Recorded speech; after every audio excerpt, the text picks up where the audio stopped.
नमस्कार। आइए आज बात करते हैं एक अत्यंत ही सामान्य परंतु अत्यधिक पीड़ा देने वाली समस्या के बारे में, और वो है घुटनों का दर्द। मेरी समझ से हम में से ज्यादातर लोग कभी न कभी घुटनों के दर्द से अवश्य पीड़ित हो चुके होंगे। कभी कभी ये दर्द क्षणिक होता है और अपने आप ठीक भी हो जाता है, और इसके लिए हमें किसी भी प्रकार के चिकित्सकीय सहायता या परामर्श की आवश्यकता नहीं पड़ती।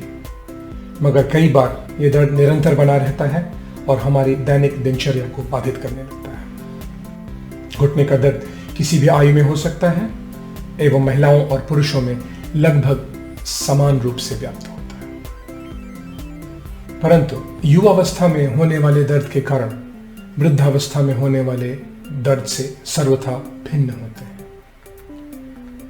उदाहरण के तौर पर यदि लें तो बच्चों में यह दर्द एक अत्यंत ही सामान्य सी प्रक्रिया जैसे बढ़ती हुई लंबाई से लेकर जटिल रोगों जैसे असामान्य विकास या संक्रामक गठिया की वजह से हो सकता है।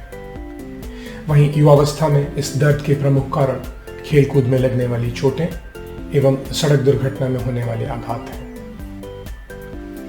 जहां तक वृद्धावस्था का प्रश्न है, घुटनों की समस्या आयु के बढ़ने के साथ और अधिक पीड़ादायी होती चली जाती है, और इसका सबसे प्रमुख कारण है अस्थि संधि शोथ, या जिसे हम सामान्य भाषा में ऑस्टियोआर्थराइटिस या गठिया कहते हैं। ये एक अपक्षयी यानी कि डिजेनरेटिव प्रक्रिया है जिसमें हमारे घुटनों के अंदर सामान्य रूप से पाई जाने वाली रक्षात्मक एवं स्नेहक यानी लुब्रिकेटिंग प्रणाली का उत्तरोत्तर ह्रास होता चला जाता है। हम अपने आगे आने वाले वीडियोज में इन विभिन्न प्रकार के कारणों पर विस्तार से चर्चा करने का प्रयास करेंगे और साथ ही साथ इनके उपचार और रोकथाम के बारे में भी विचार करेंगे।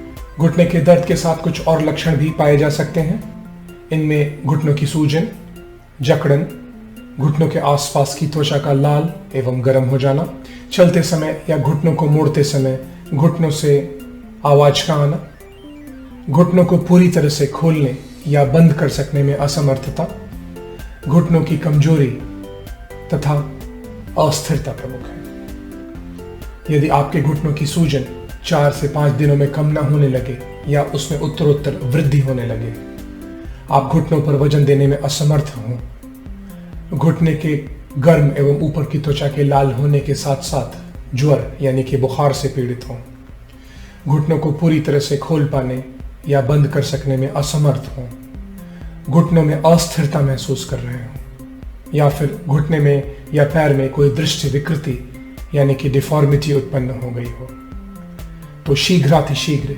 चिकित्सक से परामर्श लेना सुनिश्चित करें। इन लक्षणों के उत्पन्न होने के बाद चिकित्सकीय सहायता में प्राप्त हुई देरी अंदर व्याप्त रोग का उपचार अत्यंत ही जटिल और कभी कभी असाध्य बना देती है। यदि आप चिकित्सकीय परामर्श ले रहे हों तो कृपया आपके शरीर में उत्पन्न हो रहे किसी भी प्रकार के लक्षण के बारे में चिकित्सक को विस्तार से बताएं।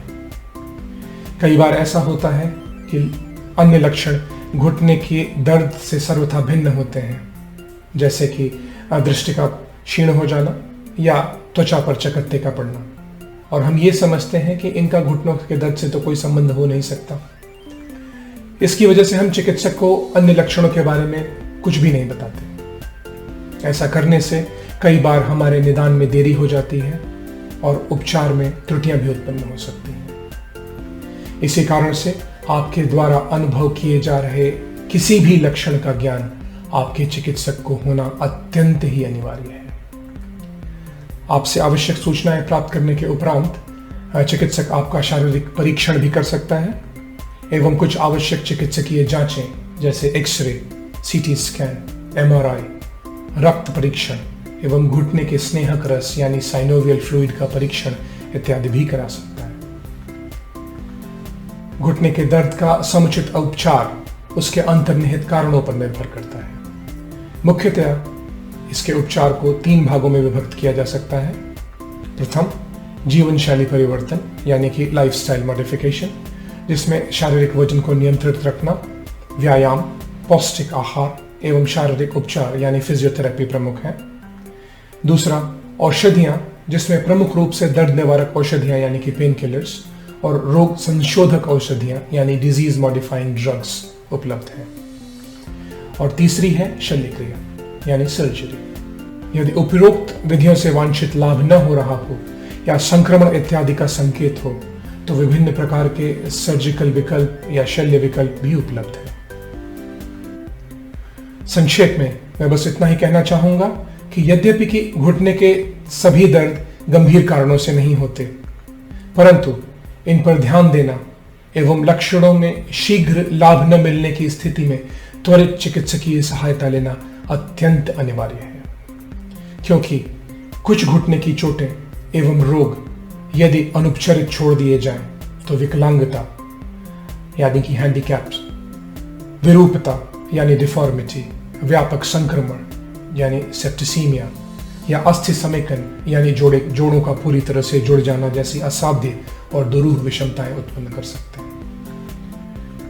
अंततोगत्वा मेरा आप सबसे अनुरोध है कि एक स्वस्थ जीवन शैली का निर्वहन करें, शरीर के वजन को नियंत्रण में रखें, भोजन में अस्थियों को शक्ति देने वाले पदार्थों जैसे कि कैल्शियम युक्त भोजन यानी दूध और दूध से बने पदार्थ का समुचित रूप से सेवन करें, व्यायाम को अपनी दैनिक दिनचर्या का एक अभिन्न अंग बनाएं, धूम्रपान एवं मदिरापान जैसे दुर्व्यसनों से बचें, किसी भी प्रकार की शारीरिक समस्या के उत्पन्न होने पर समुचित चिकित्सकीय परामर्श अवश्य लें।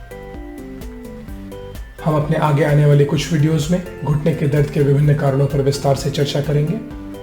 हमसे जुड़ने के लिए कृपया हमारे चैनल को सब्सक्राइब करना न भूलें और साथ ही साथ अपने सभी जानने वाले लोगों के साथ साझा भी करें।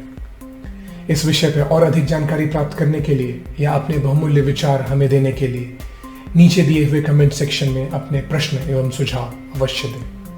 मुझे आप सबके विचारों और प्रश्नों की प्रतीक्षा रहेगी और मेरा ये प्रयास रहेगा कि मैं इन प्रश्नों का शीघ्रातिशीघ्र उत्तर प्रदान कर सकूं एवं सुझावों पर त्वरित रूप से क्रियान्वयन कर सकूं।